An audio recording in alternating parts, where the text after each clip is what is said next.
Alright guys, we got a Honda Pilot, we got a purge valve code, bought ourselves a valve here, purge valve, this is the part number, intermotor. Inside here we should have our purge valve. This is what it looked like. And see that? Direct fit. So there's our purge valve.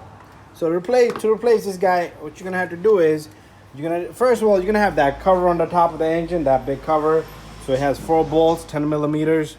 Okay, it has 10 millimeters. 1, 2, there's one under that rack, and 4. So what we're gonna do is we're gonna disconnect this guy. Very simple.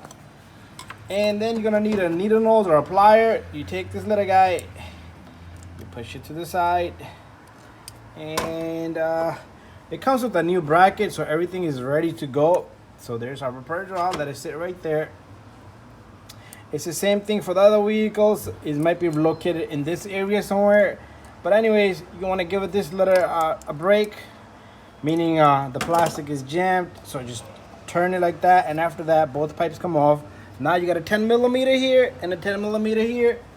So something like this. You also want to replace these, check these. You could test these by putting a 10 volt to it, or have your scan tool command it on and off, because over time they get jammed. Sometimes they get clogged over here and the solenoid won't work. Even though if it works, it won't even release any pressure. So there's our 10 millimeter. Don't lose it, don't drop it.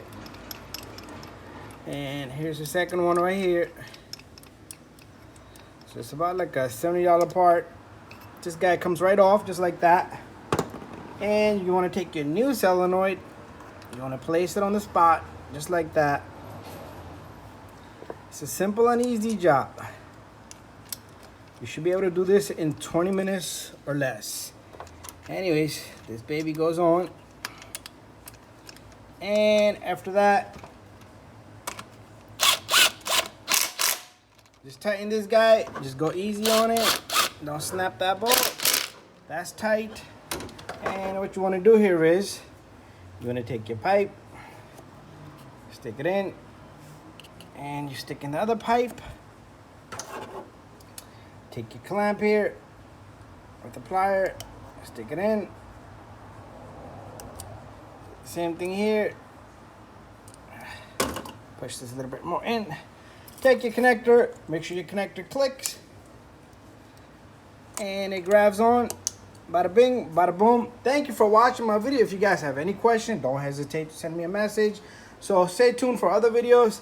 I do have an Evap videos on this. I did a smoke test. I've done a whole bunch of stuff, some electrical work. This wire was not, I spliced it from back there because it was continuity from there to there. The wire was broken. This red wire goes straight to the computer. I did fix that issue, and also in the bottom. And then I had another Pilot came back. It had a bad ECM. It wasn't controlling anything. Anyways, thank you for watching. So this is be a start to fix off an Evap system. Something simple.